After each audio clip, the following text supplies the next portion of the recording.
여러분 안녕하세요. 반갑습니다. 2025년 4월에 국가집 9급 시험이 이제 모두 끝났죠? 여러분 시험 보느라고 일단 고생 많이 하셨습니다. 이번 시험은 기조가 전환된다고 예시 문제 2번 발표하고 처음으로 뚜껑을 열어서 실시한 실제 시험이었는데요.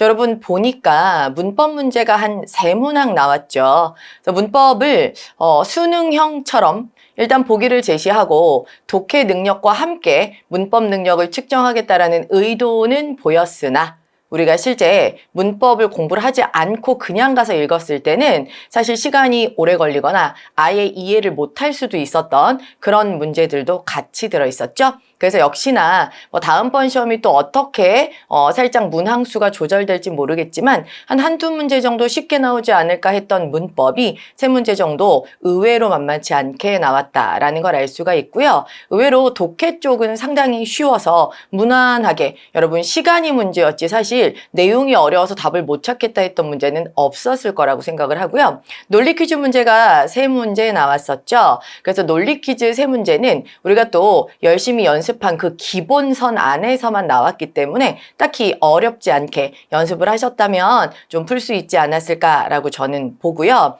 전체적으로는 쉬운 시험, 물론 대비를 해서 충실하게 시간을 쌓아서 국어 점수를 만들어야지 하고 열심히 성실하게 공부했던 분들 기준으로는 상당히 쉬웠던 시험이다 라고 생각하고요. 의외로 독해 어느 정도 하면 할 줄 아는 거 아니야? 하고 가신 분들은 의외로 시험 점수가 좀 나오지 않았을 시험이었다 라고 볼 수 있습니다. 자, 그러면 저는 여러분과 함께 나책형을 같이 풀이해 보도록 하겠습니다.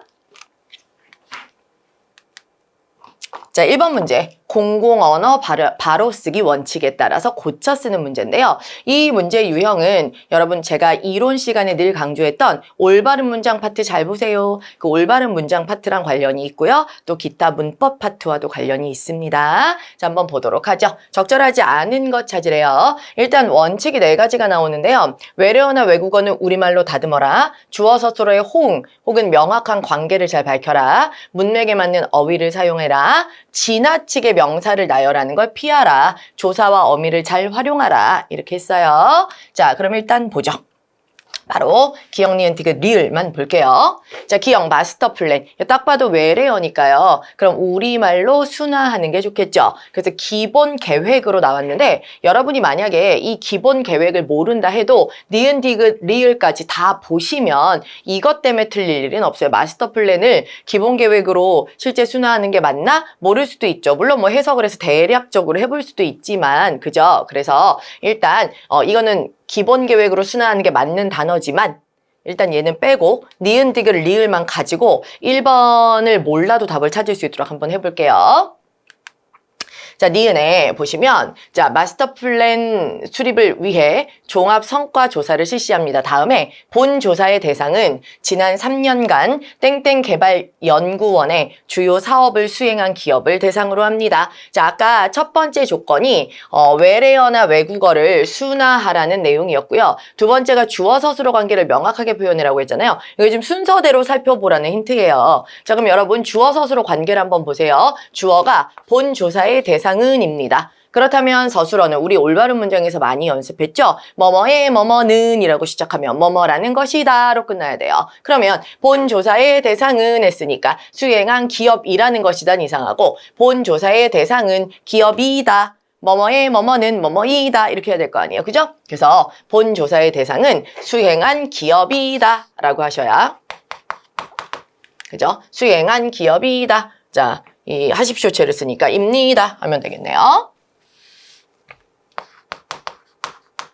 그래야 이 조사의 대상은 이러한 기업입니다 해야 주어와 서술어의 관계가 잘 맞아 떨어지겠죠? 자, 그래서 별도의 전문 평가 기관에 조사를 위탁하며 자, 여러분 위탁이라는 단어는 맡긴다라는 뜻이죠? 그죠? 맡기다라는 뜻이죠? 근데 밑에 디귿에 보니까 수주는 반대로 어떤 일을 맡다 어떤 계약을 따내다, 어떤 일을 하기로 맞다의 뜻이니까 맡기는 거랑 맞는 건 완전 다르죠? 네, 그래서 요거 3번은 안 고치고 그대로 쓰는 게 좋아요. 이 기관의 조사를 위탁하겠다라는 거니까 맡기겠다라는 얘기니까 안 고치는 게 좋습니다. 답은 3번이라고 하셔야 되고요. 자, 4번 학교 현장 교수 학습 환경 개선 정책. 자, 우리 아까 위에 고쳐쓰기 조건에서 마지막이 뭡니까? 지나친 명사의 나열을 피해라. 그리고 사이사이에 조사나 어미를 적절히 활용하라고 했잖아요. 네, 그래서 조사 어미를 활용해야 되니까 봐. 학교, 현장, 교수, 학습, 환경, 개선, 정책, 개발. 명사가 도대체 몇 개가 나온 건가요? 네, 그래서 자연스럽게 사이사이에 조사나 어미를 집어넣어라. 접사를 집어넣어라. 그래서 어떻게 돼요? 학교 현장의 교수학습 환경을 개선하는 정책을 개발하고처럼요. 뭐 하다 접사를 붙이거나 아니면 을 같은 조사를 넣어서 자연스럽게 연결관계를 구성했습니다. 맞는 것이겠죠? 네, 그래서 일단 어색한 거, 단어 잘못 사용한 거 디귿이니까 답은 디귿이고요. 그렇다면 마스터 플랜이 기본 계획이었다는 건 알 수 있겠죠? 자, 이렇게 모르는 게 하나 있어도 여러분 당황하지 마시고 다른 거 미루어서 다 일단 4가지 선지 다 살펴보시고요. 그 안에서 답을 결정하시면 됩니다. 자, 두 번째는 개요 작성 문제예요. 우리 모의고사에서 개요 작성 상당히 여러 번 연습을 하고 갔는데요. 우리가 연습했던 바로 그 핵심이 딱 이 문제에서 다뤄졌죠. 바로 원인이 있으면 그 원인의 해결책을 제시할 때 원인과 해결책은 반드시 1대1이어야 된다는, 그죠? 대응 관계가 딱 원인이 3개면 해결책도 그에 대한 3가지 해결책이 나와야 된다 강조했었죠? 자, 이 문제 바로 거기에 포인트를 잡아서 출제한 문제였습니다. 자, 그럼 한번 보죠. 자, 제목은 청소년 아르바이트의 실태와 노동 문제 개선 방안입니다. 자, 그래서 일단 아르바이트의 실태를 보니까 자, 노동 환경 및 복지 혜택이 부족하고요. 임금이 체불되거나 최저임금제를 위반하고 있대요. 그런가 하면 사업장 내에 빈번한 폭언이나 폭행이 발생하고 있답니다. 이게 이제 청소년 아르바이트의 실태가 되고요.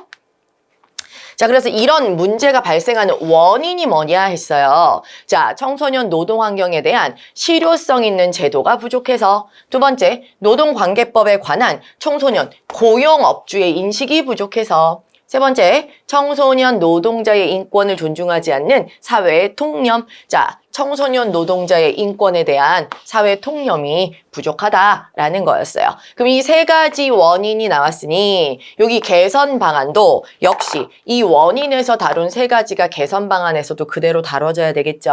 즉 2-1, 2-2, 2-3에서 언급한 걸 3-1, 3-2, 3-3에서 그대로 해결안으로 제시해줘야 된다고요. 그죠? 네, 그럼 볼게요. 자, 먼저 청소년 노동 환경에 대한 실효성 있는 제도 부족이라고 했는데 실제 밑에 1번 보시면 청소년 노동 환경을 위한 제도를 정비하겠다. 네, 제도가 부족해서 제도를 정비하겠다고 하니까 얘는 2-1에 해결안으로 딱 맞습니다. 그럼 얘는 맞는 거고요. 두 번째, 고용업주에 대한 노동관계법 교육과 지도를 확대하겠다고 했는데 실제 여기 보시면 고용업주의 인식이 부족하다 2-2에 나왔죠? 그래서 2-2의 거 그대로 그래서 업주에 대해서 교육하겠다, 지도하겠다니까 얘는 2-2의 원인에 대한 해결안이 맞습니다. 자, 세 번째. 청소년 노동자의 인권 보호를 위한 사회적 교육기관의 설립이라고 했는데요. 여기 보시면 사회 통념이 청소년 노동자의 인권을 존중하지 않기 때문에 노동자의 인권을 보호하기 위해 사회적 교육을 하겠다라는 거니까 해결안 맞죠? 얘는 2-3의 해결안이 맞습니다. 자, 그럼 당연히 남겨진 4번이 답일 텐데요. 청소년 교육 업체 규모를 축소를 위한 정부의 지속적인 감독과 단속. 자, 여기 어디에도 지금 업체 규모를 축소하겠다. 업체 규모가 많다. 예를 들어 원인에 규모가 너무 많아서 그렇다 하면 축소를 위한 방안이 있어야 돼요. 하지만 규모를 다룬 원인이 없는데 그것에 대한 해결안을 제시할 이유가 없죠. 네, 그래서 이거는 X고요. 어차피 그 청소년들의 노동 문제를 다루는 건데 청소년 고용하는 업체 수를 줄여라. 이거는 논의의 방향 자체도 안 맞고요. 항상 1대1 대응, 원인에서 다룬 것을 방안에서 다뤄야 된다는 걸 기억하셔야 됩니다. 자, 그 다음에 3번으로 갈게요. 자, 가와 나에 들어갈 말을 적절하게 나열한 것 그랬어요. 자, 얘는 문법 문제였죠. 우리가 열심히 연습했던 단어의 형성 문제인데요. 여러분이 단어의 형성 문제 같은 경우는 우리가 먼저 파생어, 합성어, 단일어 구분하는 걸 연습했었고요. 그 다음에 합성어 같은 경우는 한 번 잘랐을 때 어근어근으로 구성되고, 그 다음에 파생어 같은 경우는 한 번 잘랐을 때 접사와 어근 혹은 어근과 접사로 구성된다. 이거 되게 기본적으로 많이 했었는데 얘가 지금 그걸 다루고 있는 내용이죠. 자, 볼게요. 자, 두 개의 형태소로 이루어진 단어를 복합어라고 한다. 복합어를 처음 두 개로 쪼갰을 때 구성 요소를 직접 구성 요소라고 한다. 자, 이 직접 구성 요소를 분석한 결과 둘 중 어느 하나가 접사이면 파생어이고 둘 다 어근이면 합성어이다. 즉 합성어는 어근 플러스 어근의 구성인데 이는 합성어를 구성하는 두 구성 요소 중 어느 것도 접사가 아니라는 말이다. 자, 그런데 쓴웃음과 같은 단어는 접사음이 있으니까 뭐가 아니냐고 반문할 수 있다. 자, 보시면 이거 만약에 몰라도 눈치껏 독해력으로도 풀 수 있는 문제였는데 요거는 사실 왜? 자, 접사음이 있으니까 뭐가 아니냐. 그럼 접사가 들어갔으니까 뭐다라는 말이 들어가야 되잖아요. 근데 앞에서 이미 접사가 들어간 건 뭐라고 했죠? 보시면 직접 구성 요소를 분석한 결과 둘 중에 어느 하나가 접사이면 파생어다라고 이미 언급을 해줬기 때문에 지금 뒤에서 접사가 있으니까 그러면 앞에서 말한 접사가 들어가면 파생어다. 그러니까 여기서는 접사가 있으니까 파생어가 아니냐 라고 반문할 수 있다. 이렇게 가야 맞겠죠? 사실 이거 문법 공부하신 분들은 뭐 앞뒤 내용 잴 것도 없이 보고 바로 그냥 답을 찾으셨겠지만 혹 이 문법을 모르셨다 하더라도 여러분이 보시면 지금 접사 앞에서 접사와 어근 즉 접사가 하나 들어있으면 그것은 파생어다라고 했기 때문에 여기 파생어라는 말을 일단 넣어볼 수 있습니다. 독해로. 자, 그다음 그러나 이는 복합어 구분의 기준을 온전히 이해하지 못했기 때문에 나올 수 있는 질문이다. 전술한 바와 같이 복합어가 파생어인지 합성어인지를 결정하는 기준은 처음에 두 개로 쪼갰을 때 두 구성 요소의 성격이며 2차, 3차로 쪼갠 결과는 복합어 구분에 관여하지 않는다. 자, 두 번, 세 번씩 자른 거는 복합어냐 아니냐 이걸 판단하는데 전혀 기준이 되지 못한대요. 딱 두 개로 쪼갰을 때 처음에 딱 한 번 나눠갖고 두 개가 됐을 때 그것만 보고 어근이면 합성어, 접사 어근이면 파생어라고 한다는 거죠. 자, 즉 쓴웃음의 두 구성 요소 중에 하나인 웃음은 파생어지만 이 웃음이 또 다른 단어에 참여할 때는 나로 참여하는 것이다. 자, 그러면 쓴웃음은 지금 쓴과 웃음으로 나누겠다는 뜻이고 이 웃음이라는 덩어리가 지금 단어의 형성에 참여할 때 그럼 접사냐 어근이냐 뭐 이거를 지금 우리가 따져야 되는 거니까 쓴 뜻을 가진 말이니까 어근이죠. 웃음도 어근일 거 아니에요. 그죠? 음만 접사지 웃음이란 단어는 명사기 때문에 어근이 되겠죠. 따라서 얘는 지금 어근으로 참여하는 것이다. 접사가 아니라 웃음 자체가 어근으로 참여하는 것이다 라는 거겠죠. 따라서 파생어와 어근이 들어간 4번을 답으로 해주셔야 되겠죠. 자, 그 다음에 4번 문제, 독해 문제인데요. 자, 내용을 이해한 것으로 가장 적절한 거 그랬어요. 자, 봅시다. 20세기에 접어들면서 우리는 새로운 시대의 변화를 다양한 영역에서 확인할 수 있게 되었다. 자, 문학 영역도 마찬가지였다. 이전과 뚜렷이 구별되는 유형과 성격의 문학작품이 등장하였고 이에 따라 다양한 독자층이 새롭게 형성되었다. 20세기 초 우리나라의 문학 독자층은 흔히 두 가지로 구분되었다. 자, 그럼 지금 앞에 읽은 거 보시면 자, 지금 이전과는 뚜렷이 구별되는 유형과 성격의 문학작품을 했으니까 문학작품의 유형과 성격이 구별되면서 이제 이에 따라 다양한 독자층이 형성되었다 했어요. 그래서 독자층이 두 가지로 구분됐는데 그 하나가 뭐냐? 구활자본 고전소설과 일부 신소설의 독자인 전통적 독자층이고 그 다음에 또 다른 하나 두 번째 독자층은 누구냐? 이 시기에 새롭게 등장해서 유행하기 시작한 대중소설, 퍼난소설, 신문 연재 통속소설을 즐겨봤던 근대적 대중 독자층이다. 자, 그러면 결국 여기까지 읽었을 때 이 포인트는 지금 이 이해한 내용이니까 일단 내용일치 추론 문제니까 조금씩 이제 읽으면서 선지를 좀 확인하셔야 되는데요. 우리가 지금 읽고 있는 이 글은 총 2가지 단락, 2개의 단락으로 구성되어 있으니까 첫 단락을 읽고 나서 선지 한번 보고 두 번째 단락 갈 건데 일단 첫 단락에 보시면 지금 유형과 성격에 따라 문학작품의 유형과 성격에 따라 독자층이 2가지가 됐다. 전통적 독자층과 근대적 대중 독자층이다 라고 얘기하고 있는 거죠.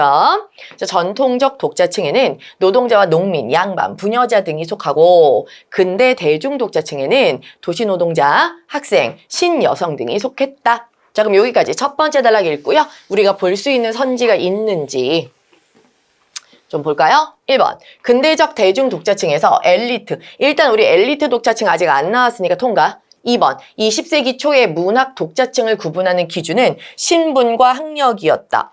방금 우리 앞에서 첫 번째 단락에서 여기 문학 영역도 마찬가지였다. 자, 뚜렷이 구별되는 이전과 뚜렷이 구별되는 유형과 성격의 문학 작품이 등장했고 이에 따라 독자층이 형성되었다니까 새로운 독자층이 형성됐을 때 무엇에 따라 무엇을 기준으로 문학 작품의 유형과 성격을 기준으로 합니다. 따라서 지금 구분 기준이 신분과 학력이 아니라 유형과 성격이니까 문학작품의 유형과 성격에 따라 구분이 되는 거니까 2번은 X가 돼야 되고요. 3번에 엘리트 독자층 아직 안 나왔으니까 넘어가고요. 4번에 근대적 대중 독자층에 속한 사람들은 전통적 독자층에 속한 사람들보다 경제적으로 부유했다. 우리 지금 전통적과 근대적 나눈 것까지 첫 번째 단락에서 읽었고요. 그들의 직업까지도 다 알려는 줬지만 그들의 경제력은 아직 안 알려줘서 두 번째 단락에서도 경제력 이야기가 없다면 4번은 X겠죠? 우리가 읽은 첫 번째 단락에서 4번은 등장하지 않았습니다. 자, 그러면 이제 두 번째 단락을 읽어볼게요. 그런데 20세기 초 문학 독자층 중에는 전통과 근대의 두 범주에 귀속시키기 어려운 독자층도 존재했다.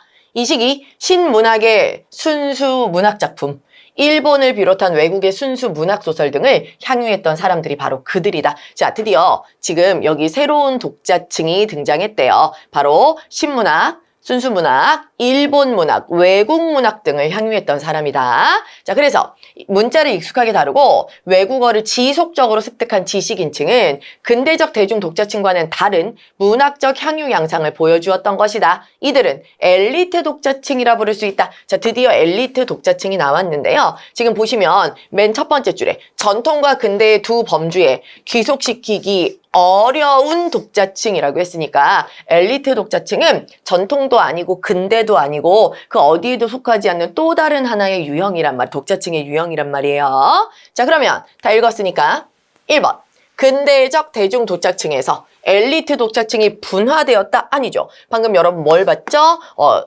어디에도 전통적, 근대적 어디에도 속할 수 없는 또 하나의 독자층이 엘리트 독자층이다 했기 때문에 이거 지금 분화되어 나왔다. X. 아까 2번은 우리가 앞에서 이미 확인했고요. 자, 3번 엘리트 독자층에 속한 사람들은 우리나라 문학작품 외에도 외국 소설을 읽었다. 네, 지금 마지막 단락에서 이 외국어를 지속적으로 습득한 지식인층, 그래서 이들은 바로 문자를 익숙하게 다루고 외국어도 잘했기 때문에 외국의 순수 문학소설도 읽었다고 나오잖아요. 그러니까 얘는 맞겠죠.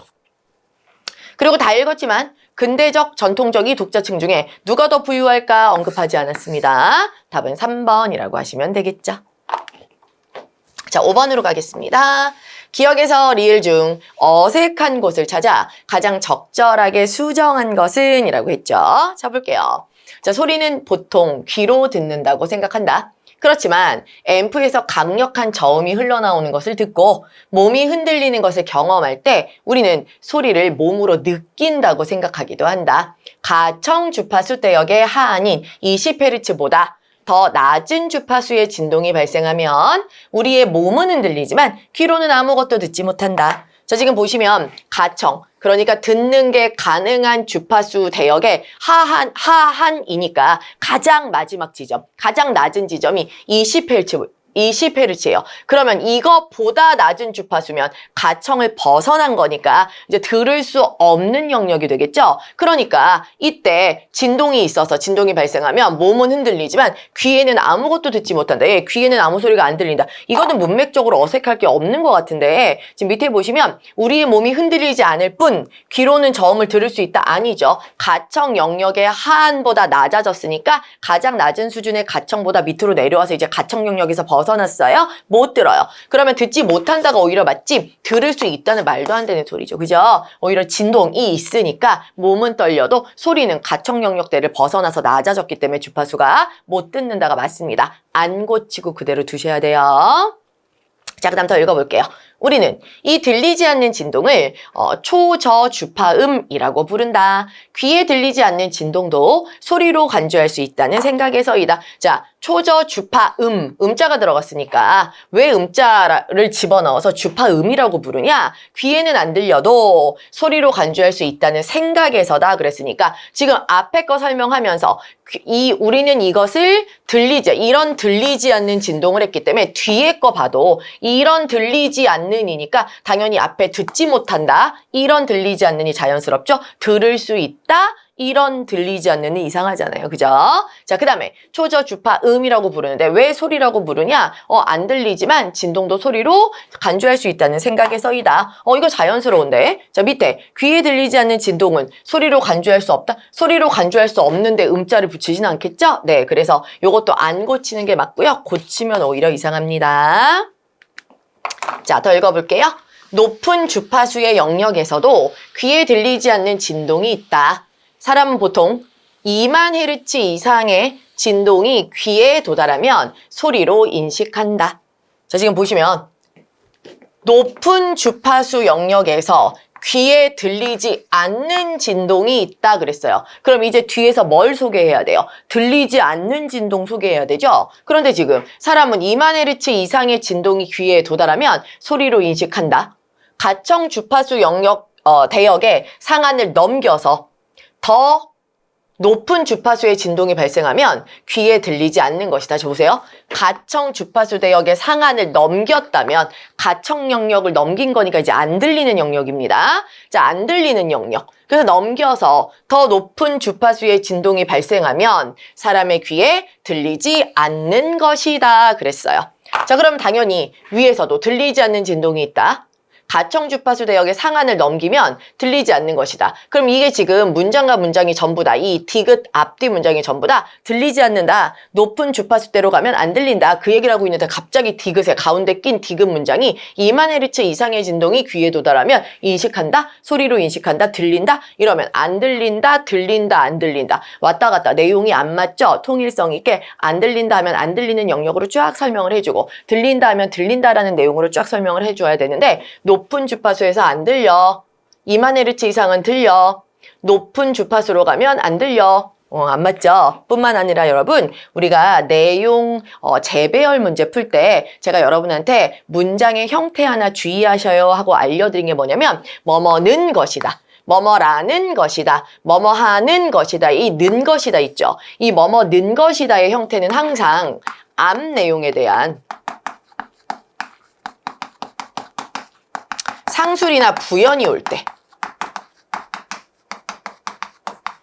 그것은 이런 것이다. 한마디로 이런 말투. 그것은 이런 것이다. 앞에 먼저 A라는 걸 다뤄놓고 A에 대한 설명이 조금 어려운 것 같으니까 한 번 더 설명해 주려고 즉 그것은 이런 것이다. 그래서 말투 자체가 뭐뭐인 것이다. 뭐뭐는 것이다 말투가 나오면 항상 앞 내용에 이어서 그것을 상수라거나 부연하는 내용이라고 생각하셔야 됩니다. 그렇다면 지금 들리지 않는 것이다로 끝났으니까 앞 문장에 대한 상술과 부연이라면 역시 얘의 앞 문장에도 뭐가 있어야 돼? 들리지 않는 것이 있어야 되겠죠. 그래서 이래저래 문맥을 봐도 문장의 그 형식을 봐도 앞 내용과 통해야 되기 때문에 안 들린다는 내용이 와야 됩니다. 따라서 2만 헤르츠 이상이 되면 들린다가 아니라 요거 아니고 안 들린다. 여기서 소리로 인식하지 못한다. 이렇게 바꾸는 게 맞습니다. 3번이 답이겠죠. 자, 그 다음 사람과 동물은 가청 주파수 대역이 다르다. 그래서 동물은 사람에게 들리지 않는 소리를 들을 수 있다. 예컨대 우리와 가까이 지내는 개의 경우는 가청 주파수 대역의 하한이 사람과 비슷하지만 5만 헤르츠의 진동까지 소리로 인식할 수가 있다. 그래서 개는 사람이 듣지 못하는 기척을 알아차리기도 한다. 이는 개의 가청 주파수 대역이 사람의 가청 주파수 대역보다 넓기 때문이다. 왜 더 잘 듣냐 사람보다. 주파수 대역이 넓어서. 이거 고칠 이유가 없죠. 좁으면 더 못 듣겠죠. 사람보다 넓어서 잘 듣는 거예요. 안 고칩니다. 그래서 고칠 것은 3번이라고 하시면 되겠죠. 자, 그 다음에 6번으로 가겠습니다. 자, 6번은 가에서 라를 맥락에 맞추어 가장 적절하게 나열한 거. 자, 재배열 문제인데요. 먼저 선지를 보시면 나나 타다. 즉 뭐예요? 선지에서 나하고 다 둘 중에 하나를 앞에 넣어라 라고 힌트를 줬어요. 그러면 일단 나랑 다를 먼저 읽으시고요. 누가 더 앞에 와야 될지를 결정해 볼게요. 자, 나는요. 자유롭게 말았다 펼 수 있는 롤러블 TV가 개발되었다. 평소에는 말거나 작게 접어서 간편하게 가지고 다니다가 필요할 때 펴서 사용하는 태블릿이나 노트북이 상용화될 날도 머지않았다. 기존에 우리가 생각하는 텔레비전 화면이나 모니터는 평평하고 딱딱한 것인데 어떻게 접거나 말 수 있을까? 자, 지금 자유롭게 펼 수 있는 롤러블 TV 개발과 함께 어떻게 화면을 접거나 펴지? 라고 의문을 던졌어요. 그 다음 다는요. OLED 기술은 모양을 자유롭게 변형할 수 있는 모니터 개발을 가능하게 하였다. 딱딱한 유리 대신에 쉽게 휘어지는 특수 유리나 플라스틱을 이용함으로써 둥글게 말았다가 펼 수 있는 화면을 생산하게 된 것이다. 자, 그러면 지금 여기는 OLED 기술이라는 걸 언급하면서 이 기술 덕분에 어떻게 됐다고요? 자, 둥글게 말았다 펼 수 있는 화면을 생산할 수 있게 됐어. 그럼 지금 위에서 어떻게 화면을 접고 말고 할 수 있지? OLED 기술이 둥글게 말았다가 펼 수 있는 걸 생산 가능하게 했어. 얘는 질문이고 얘는 답변이네요. 그죠? 그럼 여러분 누가 먼저 와야 돼요? 당연히 나가 먼저 와야 되죠? 그래서 우리는 앞에 나가 먼저 와야 된다는 걸 알 수가 있고요. 그러면 선지에서 다로 시작하는 3번, 4번을 소거를 하시고요. 1, 2번만 두세요. 근데 1, 2번이 모두 나 뒤에 가가 오고 있기 때문에 나 뒤에 가가 오는 건 그대로 그냥 여러분이 따라가시고 그 다음 1번은 가 뒤에 다가 오고 2번은 가 뒤에 라가 왔어요. 요것만 이제 잘 선택을 우리가 해보면 되는데 자 일단 나에서 방금 읽은 거 어떻게 화면을 접었다, 폈다, 말았다 할 수 있지?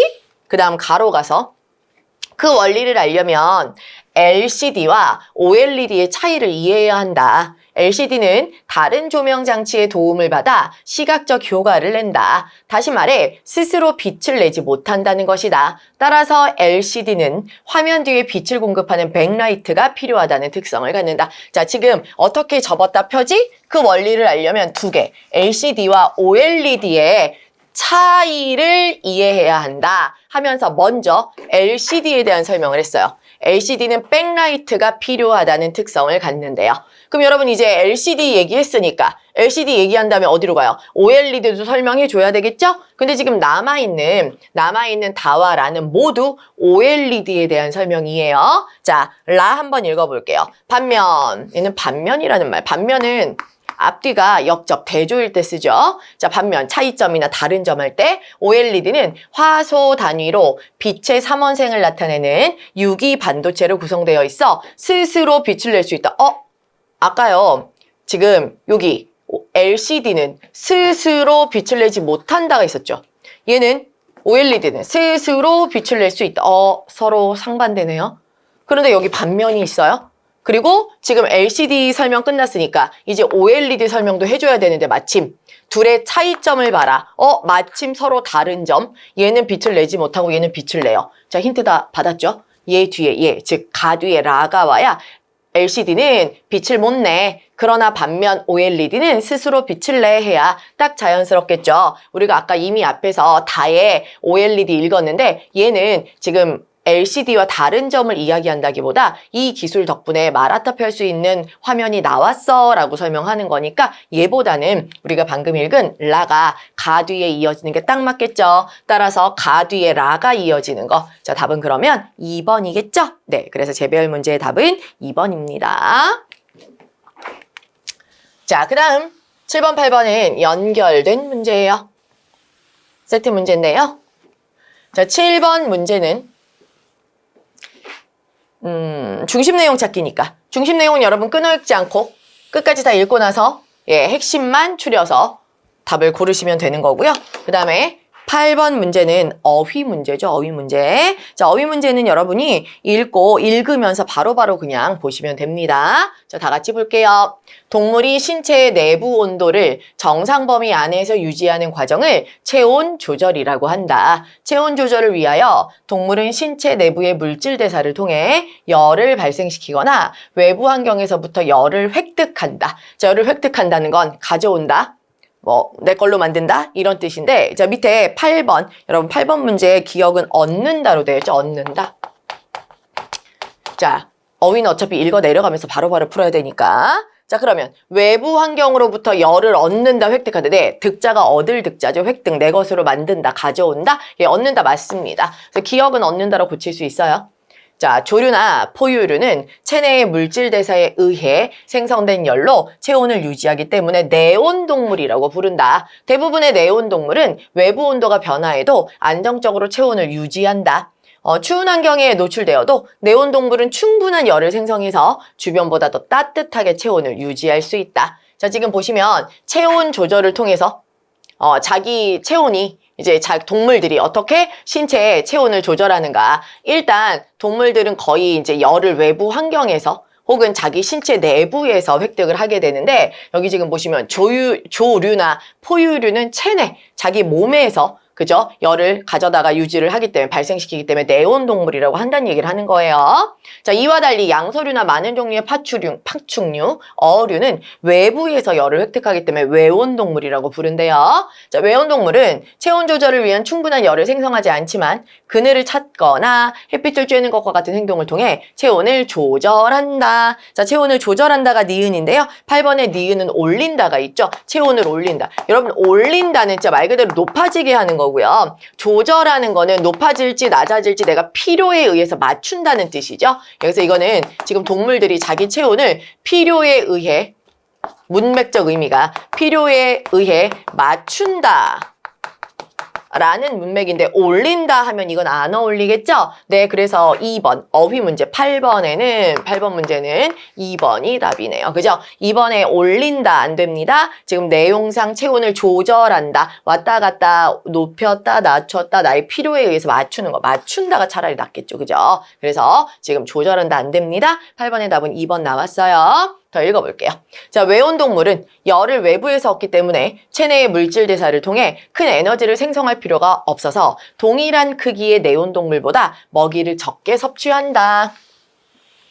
자, 한편 체온의 안정성을 기준으로 동물을 항온 동물과 변온 동물로 구분하기도 한다. 자, 여러분, 디귿에 구분하기도 한다는 8번에 나누기도. 네, 구분이 기준에 따라 나누는 게 구분이니까 맞죠. 자, 나누기도 한다. 구분하기도 한다. 주위 환경과 관계없이 비교적 일정한 체온을 유지하는 동물을 항온 동물, 주변 환경에 따라 체온이 변하는 동물을 변온 동물이라 한다. 한때는 내온 동물과 외온 동물을 각각 항온 동물과 변온 동물이라고 부르기도 했다. 뭐야? 내온은 항온, 외온은 변온 이렇게도 불렀대요. 그런데 자, 여러분, 그런데는 그러나 사촌좀 되죠? 내용을 전환, 그러니까 앞에서 이야기했던 방향과 좀 다른 방향으로 틀었을 때 그런데, 반대 방향으로 뒤집었을 때 그러나잖아요. 얘는 지금 다른 방향으로 틉니다. 그런데 그럼 방향이 달라졌으니까 다른 방향으로 틀고, 이제부터가 중요한 내용이, 항상 독해에서는 방향이 전환됐을 때 그 전환된 내용부터가 핵심이에요. 자, 체온 조절을 위해 열을 획득하는 방식과 체온의 안정성을 유지하는 것은 별개의 문제다. 자, 지금 체온 조절을 위해 열을 획득하는 방식이 아까 외온, 내온이었잖아요. 그죠? 외온, 내온.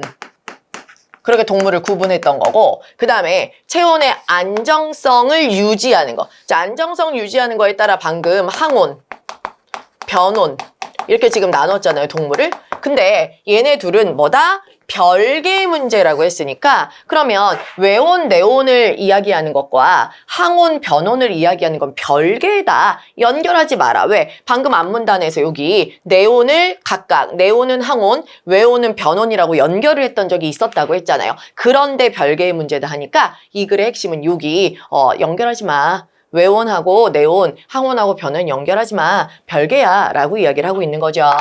자, 그래서 외온동물에 속하는 많은 종류의 해양 어류는 일정한 온도가 유지되는 물에서 서식하기 때문에 체온이 크게 변하지 않는다. 자, 서식하다는 동물이 살다. 그래서 실제 8번 문제 4번도 살다라고 나와 있죠? 맞아요. 자, 그래서 자기가 해양 어류가 일정한 온도가 유지되는 물에서 살기 때문에 체온이 크게 변하지 않아요. 반대로 어떤 내온동물은 체온의 변화가 급격하게 일어나기도 한다. 예컨대 박쥐 중에서 겨울잠을 자면서 체온을 40도나 떨어뜨리는 종류도 있다. 내온동물과 외온동물을 구분하는 방식과 항온동물과 변온동물을 구분하는 방식은 어떤 상관관계도 없다. 이거 별개의 문제다. 한 번 더 얘기했죠. 어떤 상관관계도 없다. 그러니까 얘네들이 연결하지 마라. 이게 지금 이 글의 주제, 가장 핵심적인 내용이겠죠. 자, 그러면 이제 7번에서 중심 내용 한번 찾아볼까요? 1번. 내온동물과 외온동물의 특징을 통해 항온과 변온의 특징을 밝힐 수 있다. 지금 별개의 문제라고 했는데 둘을 연결할 수 없죠. 2번. 체온 조절을 위한 열 획득 방식과 체온의 안정성은 동물을 분류하는 서로 다른, 관련 없다. 다른 기준이다. 별개의 문제다. 이게 맞네요. 자, 3번. 외온, 내온 동물하는 기준, 구분하는 기준, 항온, 변온 기준하는 지금 이거 누가 어떤 기준이 더 맞다, 모호하다, 명확하다 얘기한 글 아닙니다. 그냥 서로 다른 별개의 문제라고 얘기한 글이에요. 자, 4번도 역시 X겠죠? 체온 조절을 위한 획득 방식보다 안정성을 유지하는 방식이 적합하다. 이게 지금 모호하다, 적합하다의 문제 아닙니다. 답은 2번이라고 하시면 되겠죠. 자, 방금 읽으면서 8번은 올린다 안 된다고 해서 올린다 안 되고 오히려 맞춘다 정도가 더 좋겠다고 얘기했어요. 답은 2번이고요. 자, 이제 9번, 10번도 세트 문제입니다. 자, 9번, 10번. 9번 문제는 내용 일치 추론 문제, 일치 추론 문제고요. 10번은 문맥적으로 같은 대상 연결하기. 어차피 독해 문제입니다. 같은 대상 연결하는 거예요. 자, 읽으면서 한번 보도록 하죠. 이집트 벽화에서 신, 파라오, 귀족은 특이한 모습으로 표현된다.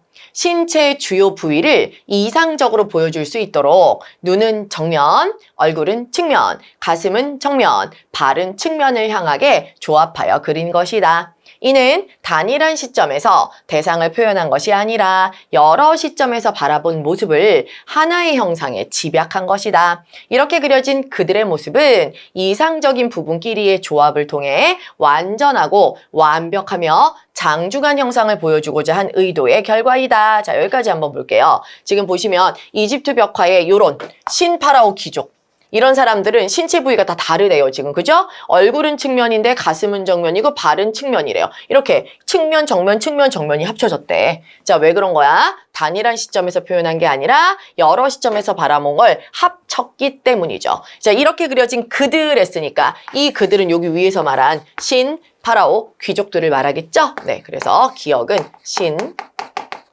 파라오, 귀족. 자, 이들은 상당히 이상적인 부분끼리의 조합을 통해 완전하고 완벽하며 장중하다 이렇게 얘기를 했어요. 그런데 벽화에 표현된 대상들 중 신, 파라오, 귀족과 같은 고귀한 존재, 귀족과 같은 고귀한 존재였으니까 이들을 이제 우리는 고귀한 존재라고 하네요. 자, 이들은 이렇게 어떻게 이상적으로 그려지고 평범한 일반인은 곧잘 이런 방식과 관계없이 꽤 사실적으로 그려졌다. 그러니까 지금 이 신파라오 귀족 고귀한 존재들은 상당히 이상적으로 그려지고 그 다음에 지금 평범한 일반인은 사실적으로 그려졌대요. 자, 니은 그들을 서로 다른 방식으로 표현하였다. 지금 여기서 그들은 하나가 아니라 두 대상 이상. 왜? 서로 다른 방식이니까 두 개 이상을 지금 비교한 거죠. 자, 누구와 누구 그들을 서로 다른 방식으로 표현했을까요? 앞에서 얘기했죠. 얘네들 신, 파라오, 귀족은 이상적으로, 평범한 사람들은 사실적으로. 그죠? 따라서 니은에서 말하는 그들은 여기 고귀한 존재 와 평범한 사람들 다 합친 거죠. 그래서 그들, 이 두 존재들을 표현하는 방식이 서로 달랐다. 예, 그죠?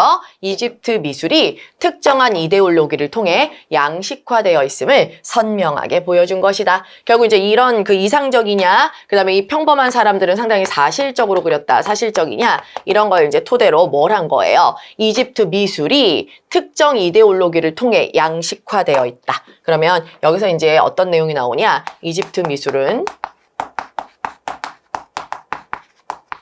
자, 이데올로기, 특정 이데올로기를 통해 특정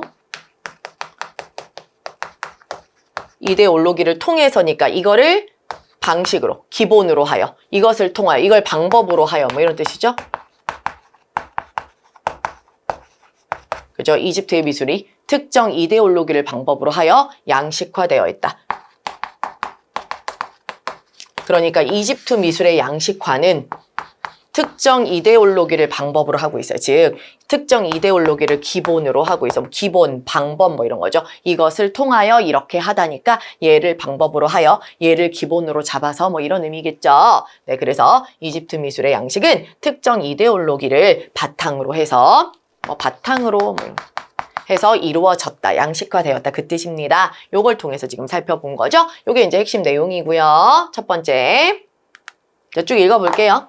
자, 이 이데올로기에 따르면 신과 파라오, 나아가 귀족은 존재하는 자이고 죽을 운명을 가진 평범한 사람들은 그저 행위하는 자이다. 자, 지금 이상적 존재들은 존재하는, 그죠? 자이고 사실적으로 그려진 이 평범한 사람들은 행위하는 자래요.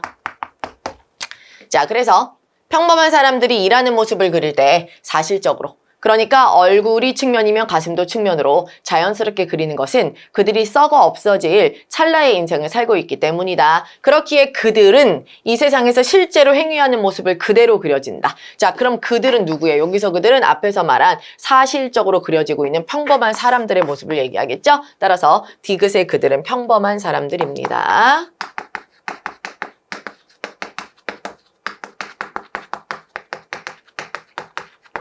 자, 그래서 반면 고귀한 존재는 삼라만상의 변화와 관계없이 영원한 세계의 이상을 반영한다. 그러기에 그들은 이상적 규범에 따라 불변의 양식으로 그려진다. 자, 그러기에 그들은 이상적 규범에 따라 불변한다. 그럼 그들은 누구겠어요? 여기 고귀한 존재를 말하겠죠. 그죠? 자, 그래서 리을은 고귀한 존재.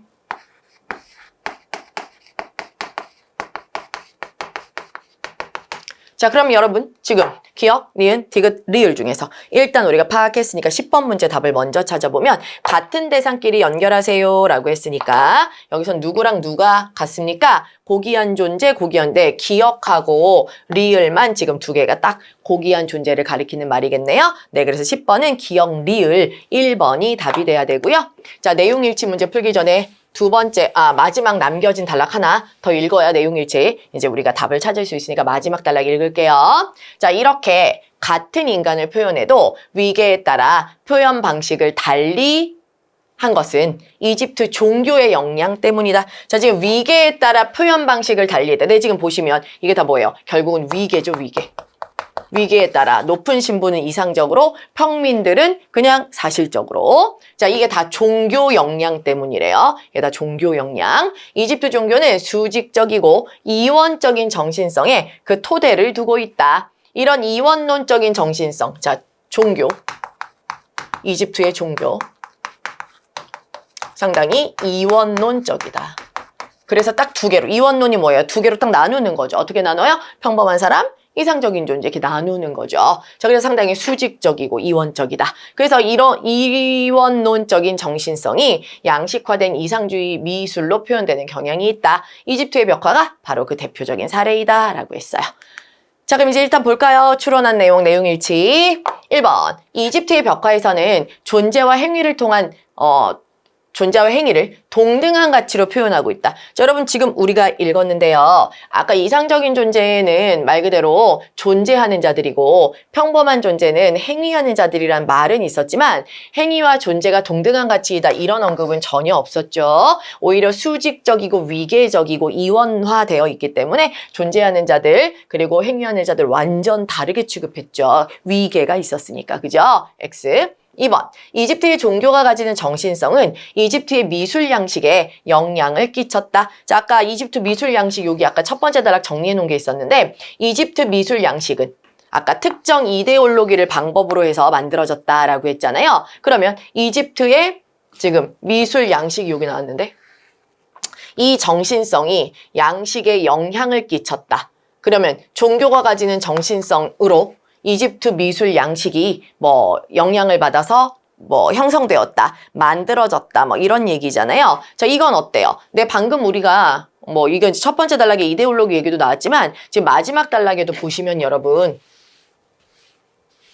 여기 이집트 종교는 수직적 이원적 정신성의 토대를 뒀고 이런 이원론적 정신이 어떻게 됐다? 이상주의적 미술로 표현돼서 여기 벽화까지 왔다니까 결국 이원적인 정신성 그리고 이 종교 이런 것들이 이상주의적 미술, 이집트 미술에 영향을 준 거 맞죠? 네, 그래서 지금 2번은 맞는 내용이다라는 걸 알 수가 있겠죠. 그죠?